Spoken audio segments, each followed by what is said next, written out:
I'd like to start with Musk, and Eleanor, start with you.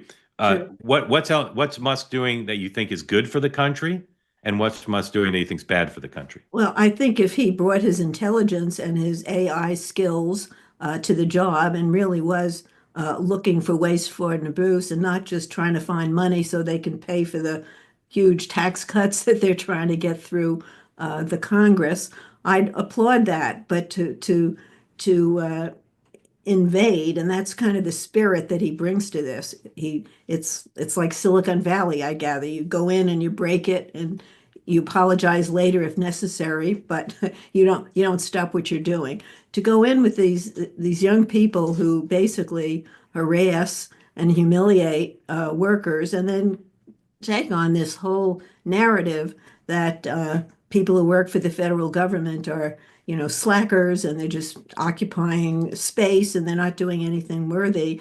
I think the stories are beginning to, I mean, I have written about a young woman who worked for the Bureau of Land Management measuring soil and plant to see if you can extend permits for cows that graze on public lands. So you don't get E. coli in your salmon. She's located in Idaho where the Salmon River runs right through. And these are important jobs. And she was trained. It cost $3,000 to train her. She got a $5,000 bonus, and they turn around. She's been there 5 months. They fire her. They're going to have to fill that job. If they don't, I think that's another tragedy. And then the losses associated with the USAID programs being shut down. These are real lives that are being lost. It's a global catastrophe. So I'm not for any of that. That doesn't mean I don't think that there are ways to make government work better. I mean, Elon Musk should know how to put all the computer systems together. I mean, the ancient computer systems in the government are a problem. But the notion that he comes with a chainsaw and he's grinning about it, and it's like only he matters and people who are billionaires matter, and all of us other little people, can be trifled with. I think it's a terrible attitude. And I think it's hurting Trump. I mean, I'm not saying his polls are cratering or anything like that, but the numbers are negative about Elon Musk. They're negative about the chaos that's being created.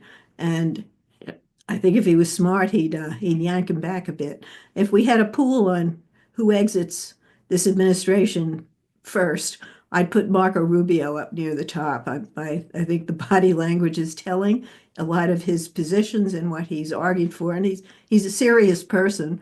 They're counter to what Trump wants. So, this is just beginning. We're only a little more than a month in.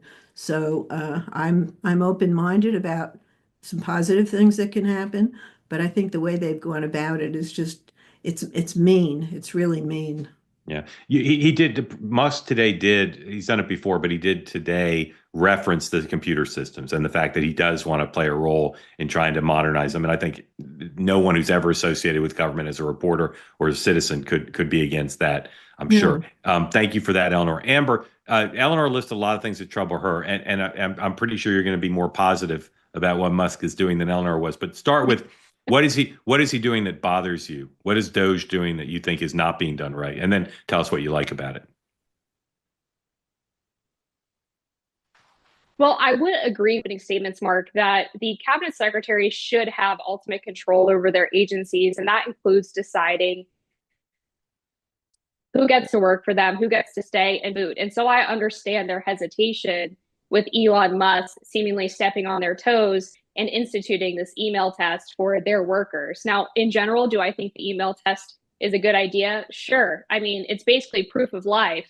If you haven't checked your email for 3 months, which apparently 25% of, according to a Government Accountability Office report 2 years ago, then that should be kind of the bare minimum that you can reply to an email within 48 hours and list off 5 kind of general things of what you did in the past week. But I would challenge a few of Eleanor's statements. The first of which, the polling shows that the Doge at all. I mean, we had this Harvard Harris survey that came out this week that showed 76% of Americans agree with cutting government waste, fraud, and abuse. Trump's approval rating 10 points over water. And then every poll that I've seen about Doge shows that a majority of Americans up in the 60s support that effort. And I think it's because the framing that was set up here by Eleanor is that the government workers are the little people, the USAID funded NGOs are the little people, and how dare the Republicans cut that government spending